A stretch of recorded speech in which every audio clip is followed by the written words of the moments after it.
ചെമ്പരപ്പൂ സീരിയലിൻ്റെ വരാനിരിക്കുന്ന ഒരു എപ്പിസോഡ് റിവ്യൂ വിശേഷങ്ങളിലേക്ക് എല്ലാവർക്കും സ്വാഗതം. രേവതിയുടെ കയ്യിലാണ് ആധാരമെന്ന് വിചാരിച്ചുകൊണ്ടിരിക്കുകയാണ് സച്ചിയും ചന്ദ്രമതിയും സുധിയും ശ്രുതിയും എല്ലാവരും. പക്ഷേ അത് രവീന്ദ്രനെ തിരിച്ചേൽപ്പിച്ചു രേവതി എന്നുള്ള വിവരം രവീന്ദ്രൻ പറയുന്ന കേൾക്കുമ്പോൾ ശരിക്കും സച്ചിയും എല്ലാവരും ഞെട്ടുന്നുണ്ട് കേട്ടോ.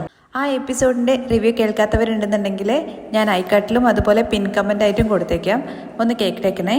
ബാക്കി വിശേഷങ്ങളിലേക്ക് കിടക്കാം. ചന്ദ്രമതിയുടെ അടുത്ത് ആ ആധാരം ലോക്കറിൽ നിന്ന് എടുത്തിട്ട് സച്ചിയുടെ കയ്യിൽ കൊടുക്കാൻ വേണ്ടി പറയുന്നുണ്ട്. സച്ചിയുടെ അടുത്ത് എന്നിട്ട് വണ്ടി തിരികെ എടുത്തുകൊണ്ട് വരാൻ വേണ്ടി പറയാണ്. അത് വേണ്ട അച്ഛാ, അത് കഴിഞ്ഞു, ഒരു നല്ല മനുഷ്യൻ വന്നിട്ടാണ് അത് മേടിച്ചത്, ഇനി പച്ച അതിനെ കുറിച്ച് സംസാരിക്കണ്ട, ഞാൻ വാടകക്കാരെ ഓടിച്ചിട്ട് സമ്പാദിച്ചോളാം എന്ന് പറയണേ.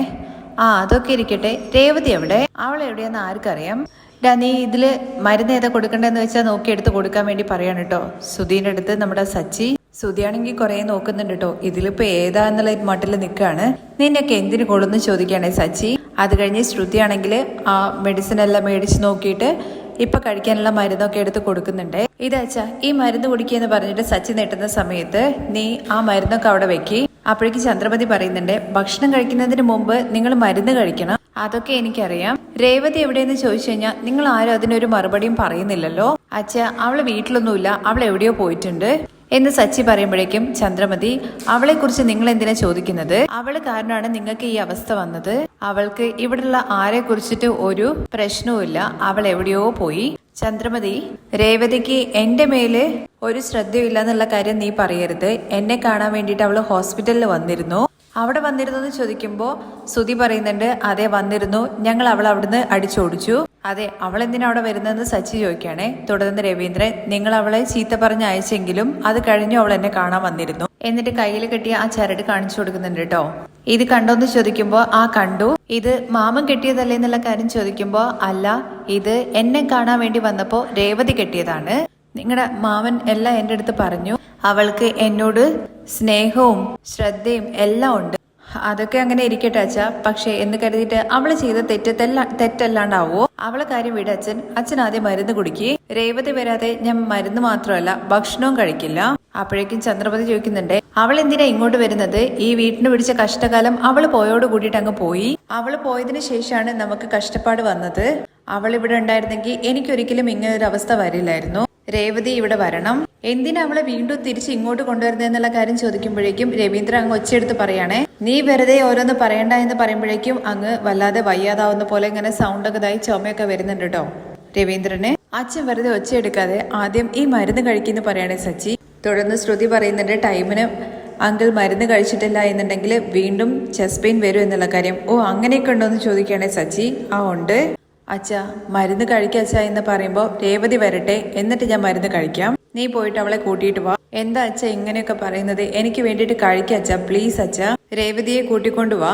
ശരി, അവള് വരണമെന്നല്ലേ ഉള്ളൂ അച്ഛന്, ഞാൻ കൂട്ടിയിട്ട് വന്നോളാം. അച്ഛൻ ആദ്യം മരുന്ന് കഴിക്കും. ഞാൻ എന്താ ചെറിയ കുട്ടിയാണെന്നാണോ നിന്റെ വിചാരം? കള്ളം പറഞ്ഞിട്ട് എന്നെ ഭക്ഷണം ഊട്ടിക്കാൻ വേണ്ടിയിട്ട് നീ ആദ്യം അവളെ കൂട്ടിയിട്ട് വാ, അത് കഴിഞ്ഞിട്ട് ഞാൻ മരുന്ന് കഴിച്ചോളാം. ശരി അച്ഛാ, ഞാൻ കൂട്ടിയിട്ട് വരാം എന്ന് പറഞ്ഞിട്ട് സച്ചി അവിടെ നിന്ന് പോവാണേ. അത് കഴിഞ്ഞ് ചന്ദ്രമതി പറയുന്നുണ്ട്, കണ്ടല്ലോ അവൻ കൂട്ടിയിട്ട് വരാന്ന് പറഞ്ഞില്ലേ, ഇനിയെങ്കിലും മരുന്ന് കഴിക്കേ. രേവതി വരട്ടെ എന്ന് പറഞ്ഞിട്ട് മരുന്ന് അവിടെ വെപ്പിക്കുകയാണ് കേട്ടോ ചന്ദ്രമതിയെ കൊണ്ട്. അത് കഴിഞ്ഞിട്ട് നമ്മുടെ രേവതിയാണ് കേട്ടോ കാണിക്കുന്നത്. രേവതി റെഡിയായിട്ട് അമ്മയുടെ അടുത്ത് പറയുന്നുണ്ട്, അമ്മേ ഇന്ന് ഞാനും കടയിലേക്ക് വരാം എന്നുള്ള കാര്യം. അത് വേണ്ട എന്നുള്ള കാര്യം ലക്ഷ്മി പറയുമ്പോൾ, അമ്മ ഞാനിവിടെ വെറുതെ ഇരിക്കല്ലേ, ഇനി നീ എത്ര നാൾ ഇവിടെ ഇങ്ങനെ ഇരിക്കും എന്നുള്ള കാര്യം ചോദിക്കുമ്പോൾ, ഞാൻ എപ്പോൾ പോകുന്നല്ലേ നിങ്ങൾ ചോദിക്കുന്നത്, നീ നിന്റെ വീട്ടിലല്ലേ നിൽക്കണ്ടേ എന്നുള്ള കാര്യം ചോദിക്കുമ്പോൾ, അപ്പോ ഇത് എന്റെ വീടല്ലേ? ഇത് നമ്മുടെ വീടല്ലല്ലോ ചേച്ചി, ഇത് വാടക വീടല്ലേ? ഇപ്പോ നിങ്ങൾ എല്ലാവരും ഈ വീട്ടിലല്ലേ നിൽക്കുന്നത്, അതുകൊണ്ട് ഈ വീട്ടിൽ നിൽക്കാനുള്ള അവകാശം എനിക്കും ഇല്ലേ? നിനക്ക് അധികാരമുള്ളതൊക്കെ അവിടെ നിൽക്കട്ടെ.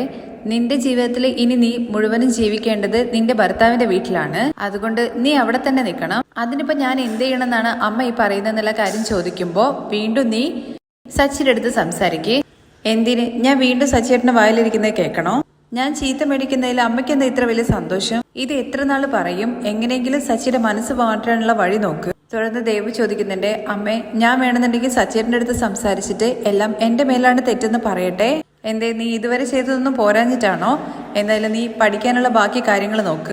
രേവതി ഇപ്പൊ തന്നെ അടുത്തുള്ള 2-3 ആൾക്കാരൊക്കെ ചോദിക്കാൻ തുടങ്ങി, 2-3 ദിവസമായിട്ട് നീ എന്താ ഇവിടെ നിൽക്കുന്നത് എന്നുള്ള കാര്യം. അവരടുത്തൊക്കെ എന്ത് മറുപടി പറയണമെന്നുള്ള കാര്യം എനിക്കറിയില്ല. അപ്പൊ അവർക്ക് വേണ്ടിയിട്ടാണല്ലേ അമ്മ എന്നെ വരട്ടാൻ വേണ്ടി ശ്രമിക്കുന്നത്. നീ ഒന്നും അറിയാത്ത പോലെ സംസാരിക്കല്ലേ രേവതി. ഇനി എത്ര നാൾ നിനക്ക് ഇവിടെ നിൽക്കാൻ വേണ്ടി പറ്റും? നമ്മൾ അറിയാതെ ഓരോരോ പ്രശ്നങ്ങൾ നടന്നു. അവനാണെന്നുണ്ടെങ്കിൽ അവന്റെ പാട്ടിന് കല്യാണം കഴിച്ചു പോയി. നീയും സച്ചിയും എന്തിനാണ് പിരിഞ്ഞിരിക്കുന്നത്? പാവൻ രവിയേട്ടൻ ഒരുപാട് കഷ്ടപ്പെട്ടു. അവര് ഹോസ്പിറ്റലിൽ നിന്ന് പോന്നോ? ഇല്ല അമ്മ, ഇന്ന് ഡിസ്ചാർജ് ചെയ്യുമെന്നുള്ള കാര്യമാണ് അങ്കിള് പറഞ്ഞത്. അപ്പൊ നീ രവിയേട്ടനെ നോക്കാൻ വേണ്ടിയിട്ട് അവിടെ തന്നെ നിൽക്കണ്ടേ? ഈ കുടുംബത്തിന് വേണ്ടി എത്ര നല്ല കാര്യം ചെയ്തതാണ്. ഇങ്ങനത്തെ അവസ്ഥയിൽ നമ്മൾ അവർക്ക് തുണയായിട്ട് തന്നെ നിൽക്കണ്ടേ? എനിക്കും അച്ഛനെ നോക്കണമെന്ന് നല്ല ആഗ്രഹമുണ്ട്. പക്ഷെ ഹോസ്പിറ്റലിൽ ചെന്നപ്പോ തന്നെ എന്നെ അവിടെ നിന്ന് എല്ലാവരും ഓടിച്ചു. ഇപ്പൊ വീട്ടിലേക്ക് പോയി കഴിഞ്ഞാൽ കയറ്റോ ഇല്ലയോ? വീണ്ടും ഓരോരോ പ്രശ്നങ്ങളും അടിയും വഴക്കും ഒക്കെ വരും. പിന്നെ അത് അച്ഛന് തന്നെ വിഷമാകും. അതുകൊണ്ട് നീ അങ്ങോട്ട് പോവാതിരിക്കോ? പോകും അമ്മേ, പക്ഷേ സച്ചിയേട്ടൻ വന്നിട്ട് എന്നെ വിളിക്കണം. ഞാൻ നിന്നെ തെറ്റിദ്ധരിച്ചു, നിന്റെ മേലൊരു തെറ്റുമില്ല എന്നുള്ള കാര്യം പറഞ്ഞിട്ട് എന്നെ വിളിക്കണം. അപ്പോഴേ ഞാൻ പോകൂ. ഇത് കേൾക്കുമ്പോൾ രേവതിയുടെ അനിയൻ പറയുന്നുണ്ട്, അങ്ങനെയാണെങ്കിൽ ചേച്ചി കളവിയാവുന്നത് വരെ ഇവിടെ തന്നെ ഇരിക്കേണ്ടി വരും. ഇത് കേട്ട ലക്ഷ്മി പറയുന്നുണ്ട്, എടാ നിന്റെ വായിൽ നല്ലതൊന്നും വരില്ലേ? അവളുടെ ജീവിതം തൊലച്ചിട്ട് ഇവിടെ ഇരിക്കണം എന്നാണോ നീ പറയുന്നത്? അമ്മേ, ഞാൻ അതിനു വേണ്ടി പറഞ്ഞതല്ല, സച്ചിയേട്ടൻ വേണ്ടി വന്ന് വിളിക്കണമെന്ന് ചേച്ചി പറയുന്നു. സച്ചിയേട്ടൻ എങ്ങനെ വരാനാ? അതൊന്നും ഒരിക്കലും നടക്കുന്ന കാര്യമല്ല. അതെ ചേച്ചി, സച്ചിയേട്ടൻ ഒരുപാട് ദേഷ്യത്തിലാണ് ഉള്ളത്. ഇനി ഈ വീടിന്റെ പരിസരത്ത് വരുമെന്ന് പോലും അറിയില്ല എന്ന് ദേവു പറയണേ. ചേച്ചി തന്നെ ഇടയ്ക്കിടയ്ക്ക് സച്ചിയേട്ടനെ വിളിച്ചിട്ട് കോംപ്രമൈസ് ചെയ്യുന്നത് നല്ലത്. ഞാൻ എന്തിനു ചെയ്യണം? അതൊക്കെ ഞാനൊരു തെറ്റും ചെയ്തിട്ടില്ല. അത് ഒരു ദിവസം അവർക്ക് മനസ്സിലാകും. അന്ന് വന്നിട്ട് വിളിക്കും. അപ്പോ ഞാൻ പറഞ്ഞ നീ കേൾക്കില്ല എന്നുള്ള കാര്യം ചോദിക്കുമ്പോൾ ഞാൻ പറയുന്നത് അമ്മ കേട്ടാൽ മതി. ആദ്യം പെട്ടെന്ന് തന്നെ പൂവൊക്കെ കെട്ടിയിട്ട് കടയിലേക്ക് പോകാൻ നോക്കുക എന്ന് പറയുമ്പോഴേക്കും സച്ചി അങ്ങോട്ട് എത്തുന്നുണ്ട് കേട്ടോ. സച്ചിയുടെ വാ എന്ന് പറഞ്ഞിട്ട് എല്ലാവരും ഭയങ്കര ഗംഭീര സ്വീകരണമാണ്. സച്ചി വരുമ്പോൾ എല്ലാവരും എണീക്കുന്നുണ്ട്. പക്ഷെ രേവതി ആയിരുന്ന് അവിടെ തന്നെ ഇരിക്കുകയാണ് കേട്ടോ, ഭയങ്കര ദേഷ്യത്തോടു കൂടി തന്നെ. ലക്ഷ്മി ചോദിക്കുന്നുണ്ട്, അച്ഛൻ വീട്ടിലേക്ക് വന്നോ മോനെ എന്നുള്ള കാര്യം. ആ അച്ഛനെ വീട്ടിലോട്ട് കൊണ്ടുവന്നു. രവിയേട്ടന് എത്രയും വേഗം തന്നെ ഭേദമാവാൻ വേണ്ടിയിട്ട് ഞാൻ പ്രാർത്ഥിച്ചിട്ടുണ്ട്. എത്രയും വേഗം തന്നെ മോനെ നന്നായിട്ട് വരും. നിങ്ങൾ ആരും ഭയപ്പെടേണ്ട കാര്യമൊന്നുമില്ല. തുടർന്ന് ലക്ഷ്മി അതുപോലെ തന്നെ സച്ചിയും രേവതിയെ നോക്കുന്നുണ്ട്. രേവതി മൈൻഡ് ചെയ്യുന്നൊന്നുമില്ല കേട്ടോ. തുടർന്ന് ലക്ഷ്മി സച്ചിയുടെ അടുത്ത് പറയുന്നുണ്ട്, ഞാൻ തന്നെ വന്നിട്ട് മോൻ്റെ അടുത്ത് സംസാരിക്കണം എന്ന് വിചാരിച്ചതാണ്, പക്ഷേ മോൻ ദേഷ്യത്തിലായിരിക്കും എന്ന് വിചാരിച്ചു. രേവതി ചെയ്തത് തെറ്റ് തന്നെയാന്നുള്ള കാര്യം പറയുമ്പോൾ, അമ്മേ ഞാൻ എന്ത് തെറ്റാ ചെയ്തത്? നീ മിണ്ടാതിരിക്കടി മോനെ, നീ ഒന്നും മനസ്സിൽ വിചാരിക്കരുത്. അറിഞ്ഞോ അറിയാതോ എന്തൊക്കെയോ തെറ്റ് നടന്നു പോയി. അതിനു വേണ്ടിയിട്ട് ഞാൻ മാപ്പ് ചോദിക്കുന്നു. രേവതി അവിടെ പോയിട്ട് സൈൻ ചെയ്യാൻ വേണ്ടി പാടില്ലായിരുന്നു, തെറ്റാണ്, സോറിയൊക്കെ പറയുന്നുണ്ട് കേട്ടോ. അമ്മ എന്തിനാ എന്നോട് മാപ്പ് ചോദിക്കുന്നത്? അമ്മേന്റെ മേലെ എന്ത് തെറ്റാ ഉള്ളത്? ഞാൻ ചിലരെ വിശ്വസിച്ചു, അത് തെറ്റായി പോയി. അതൊക്കെ വിട്ടേക്ക്. നീ ഇരിക്കും മോനെ, ഞാൻ ചായ എടുക്കാം എന്ന് പറയുമ്പോൾ വേണ്ട എന്ന് പറയാണ്. ഞാൻ പെട്ടെന്ന് തന്നെ പോകൂ. നിന്നോടാ പറഞ്ഞത് പെട്ടെന്ന് തന്നെ പോകണം എന്നുള്ള കാര്യം. വേഗം ഇറങ്ങുന്നുള്ള കാര്യം പറയുമ്പോൾ എങ്ങോട്ടൊന്ന് ചോദിക്കണേ. എങ്ങോട്ടെന്നോ? വീട്ടിലേക്ക്. പറഞ്ഞില്ലേ പെട്ടെന്ന് പോകണം എന്നുള്ള കാര്യം. ഞാൻ നിങ്ങളെ അന്വേഷിച്ച് വന്നപ്പോൾ എന്നെ വിരട്ടി വിട്ടു. ഹോസ്പിറ്റലിൽ ചെന്നപ്പോഴും അതേ സംഭവം തന്നെ ഉണ്ടായി. ഇപ്പൊ എന്തിനാ എന്നെ വന്ന് വിളിക്കുന്നത്? ഡി രേവതി, നീ എന്തൊക്കെയായി സംസാരിക്കുന്നത്? സച്ചി വിളിക്കുന്നത് കേട്ടില്ലേ? ആദ്യം എണീക്കേ. അമ്മ മിണ്ടാതിരിക്കേ. എന്റെ മേല് തെറ്റില്ല എന്നുള്ള കാര്യം ഞാൻ 1000 തവണ പറഞ്ഞു, അപ്പോഴൊന്നും മനസ്സിലാക്കിയില്ല. ഇപ്പൊ എന്താ ഞാനും വല്ലതും വന്നോ? ഞാനോ അല്ല ആനയോ അല്ല. നിന്നെ വന്ന് വിളിക്കാൻ എന്താ എനിക്ക് അത്രയും ആഗ്രഹമാണെന്നോ വിചാരിച്ചേ? പിന്നെ എന്തിനാ വന്നെന്നുള്ള കാര്യം ചോദിക്കുമ്പോൾ എന്റെ തലയിലെഴുത്ത് വേറെ വഴിയില്ല. എന്റെ അച്ഛൻ നീ വരാതെ മരുന്ന് കഴിക്കില്ല എന്ന് പറഞ്ഞിട്ടിരിക്കുകയാണ്. അച്ഛനാണ് നിന്നെ കൂട്ടിക്കൊണ്ടുവരാൻ വേണ്ടി പറഞ്ഞത്. അപ്പോ അച്ഛൻ പറഞ്ഞതുകൊണ്ട് വന്നതാണല്ലേ? അല്ലാതെ സച്ചിയേട്ടന് ഞാൻ വരണമെന്നോ എന്നെ വിളിക്കണമെന്നോ തോന്നിയില്ല അല്ലേ? എടി രവിയേട്ടൻ പറഞ്ഞിട്ടല്ലേ നിന്നെ കൂട്ടിക്കൊണ്ടുവരാൻ വേണ്ടിയിട്ട് സച്ചി വന്നത്. അവര് മരുന്ന് പോലും കഴിക്കാണ്ടിരിക്കുക. എണീറ്റിട്ട് വേഗം പോവാൻ നോക്കടി. അപ്പോഴേക്കും സച്ചി പറയുന്നുണ്ട് കേട്ടോ, മരുന്ന് കഴിക്കാതെ എന്റെ അച്ഛന് വേദന വരും, അതുപോലും വിട്ടിട്ട് ഞാൻ ഇങ്ങോട്ട് വന്നത്. ഇവളടുത്ത് വരുന്നുണ്ടോ ചോദിക്കേ. വരും എന്ന് പറയണേ സച്ചി മോനെ. എന്നിട്ട് രേവതിയെ പിടിച്ച് എണീപ്പിക്കാൻ വേണ്ടി ശ്രമിക്കുകയാണ് ലക്ഷ്മി അതുപോലെ ദേവും. എന്നിട്ട് വിടാൻ വേണ്ടി രേവതി പറയണേ, എന്താണെങ്കിലും പിന്നെ സംസാരിക്കാൻ, നീ അത് എണീക്കെന്ന് പറഞ്ഞിട്ട് പിടിച്ച് എണീപ്പിക്കുന്നുണ്ട്. ഞാൻ നിന്റെ കാല് പിടിക്കാനൊന്നും വന്നതല്ല. നീ കാരണം എന്റെ കാറ് പോയി. നിന്റെ കയ്യിലാണെന്ന് വിചാരിച്ചിട്ട് ആധാർ എടുക്കാൻ വേണ്ടി പറ്റിയില്ല. അത് ആരടുത്താണ് കൊടുക്കേണ്ടത് അവരടുത്ത് കൊടുത്തു എന്നുള്ള കാര്യം രേവതി പറയുമ്പോൾ, അച്ഛൻ്റെ അടുത്ത് കൊടുത്തു എന്നുള്ള കാര്യം അറിഞ്ഞു, പക്ഷെ അത് നീ ആദ്യം എന്റെ അടുത്ത് പറയേണ്ടതായിരുന്നല്ലോ. ഇവിടത്തെ അന്വേഷിച്ചു വന്നു കഴിഞ്ഞാൽ നീ വീട് അടച്ചിട്ട് പോയി. മോനെ ഞങ്ങൾ അമ്പലത്തിൽ പോയിരുന്നു എന്ന് ലക്ഷ്മി പറയുമ്പോൾ അറിയും, ഞാൻ അവിടെയും പോയിരുന്നു, പക്ഷെ അവിടെയും കാര്യം കണ്ടില്ല. രവിയേട്ടന്റെ അസുഖം പെട്ടെന്ന് മാറാൻ വേണ്ടിയിട്ട് രേവതി ശയനപ്രദക്ഷിണം ചെയ്തു. അത് കഴിഞ്ഞിട്ട് ഒരു സ്വാമിയെ കാണാൻ വേണ്ടി പോയി. കാരണം പറയാൻ വേണ്ടിയിട്ട് നിങ്ങളെ കുടുംബത്തിലെ എല്ലാവരും ഒരുപോലെയാണ്. ഇപ്പൊ എനിക്ക് അതൊന്നും ഒരു പ്രശ്നമല്ല. എന്റെ അച്ഛന് മരുന്ന് കഴിക്കണം. ഇവള് വരുമോ ഇല്ലയോ? എന്റെ അച്ഛന് വേണ്ടിയിട്ടാണ് ഞാൻ ഇവിടെ വന്ന് നിൽക്കുന്നത്. ഞാൻ വരാം, നിങ്ങൾക്ക് വേണ്ടിയിട്ടല്ല, അച്ഛന് വേണ്ടിയിട്ട്. അങ്ങനെ സച്ചി പുറത്തേക്ക് ഇറങ്ങാണ്. അപ്പോഴേക്ക് ലക്ഷ്മി പറയുന്നുണ്ട്, ഇനി അവിടെ ചെന്നിട്ട് അടിയൊന്നും ഉണ്ടാക്കാതെ എങ്ങനെയെങ്കിലും നീ അവന്റെ കൂടെ നല്ല രീതിയിൽ ജീവിക്കാൻ വേണ്ടി നോക്ക്. ചെല്ല് വേഗം പോവാൻ നോക്ക് എന്ന് പറഞ്ഞിട്ട് രേവതി അവിടെ നിന്ന് ഉന്തി തള്ളി വിടുവാണ് കേട്ടോ. അത് കഴിഞ്ഞ് അവര് അവിടുന്ന് ഇറങ്ങുന്നുണ്ട്. അതേസമയം രവീന്ദ്രന്റെ അരികിലേക്ക് ചന്ദ്രമതി വന്നിട്ട് വീണ്ടും പറയുന്നത് കേക്ക്.